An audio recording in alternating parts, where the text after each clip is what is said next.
So here's my Nectar keyboard. You can see in the back of it. Simply has a normal USB connector and plugs in there. There is a port for power, but I don't ever use it because it comes over USB. And then that's my sustain pedal. And then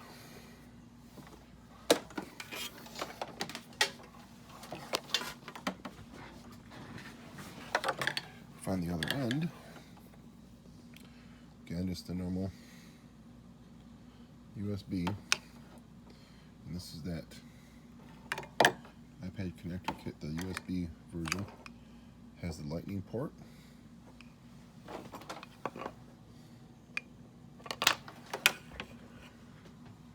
And my first gen iPad, the big one. And we're simply going to plug this in.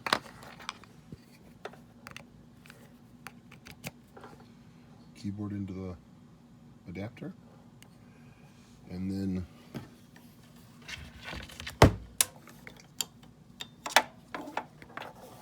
I'm also going to take my power cord that powers my iPad.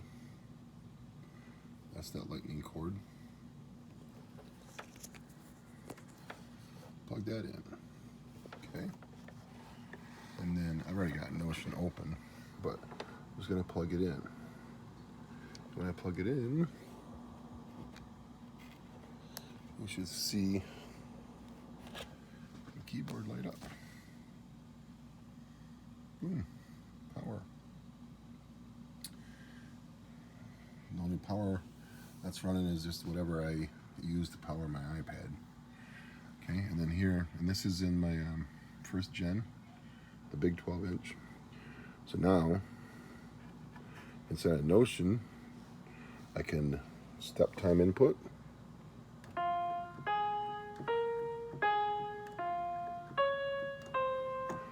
Change it to eighth notes.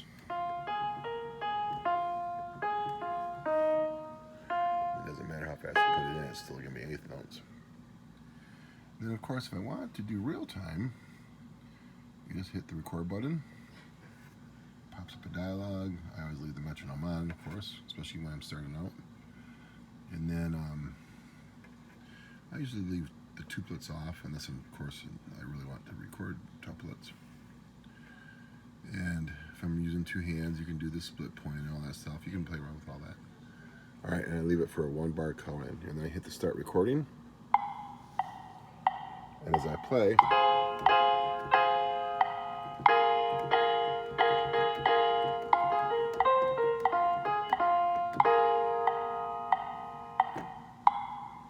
stop, and there we go. Now, I didn't do this just now when I was doing that recording. Just a few minutes ago, though, when I was recording live like that, for some reason I was getting some like crackling and such. So we'll try this one more time. Do the live recording. 1 bar count in, mushrooms on, start recording.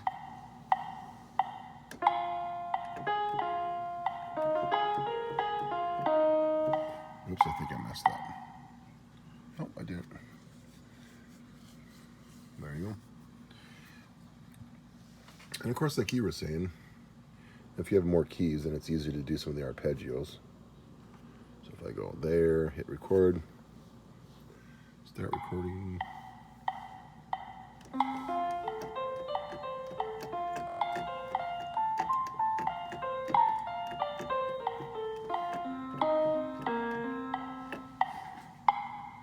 I don't know if you could hear it glitch out a little bit, but there you go.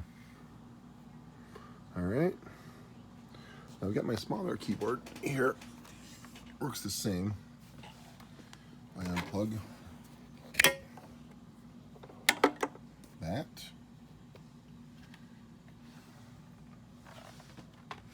And then use my little tiny cable here.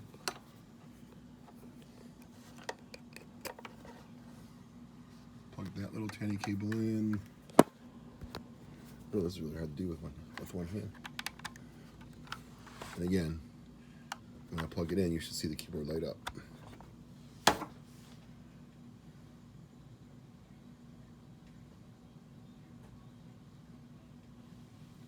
And we're going.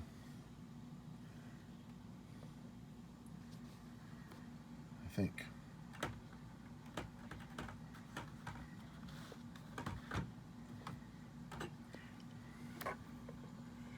May need to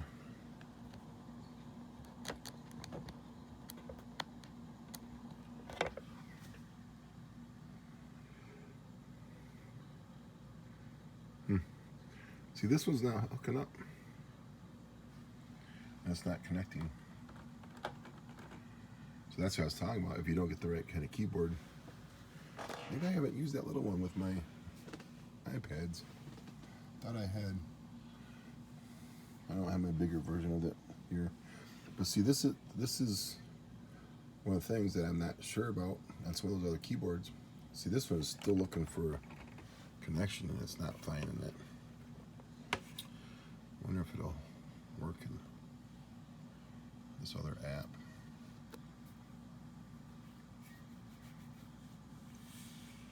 Might be requiring too much power.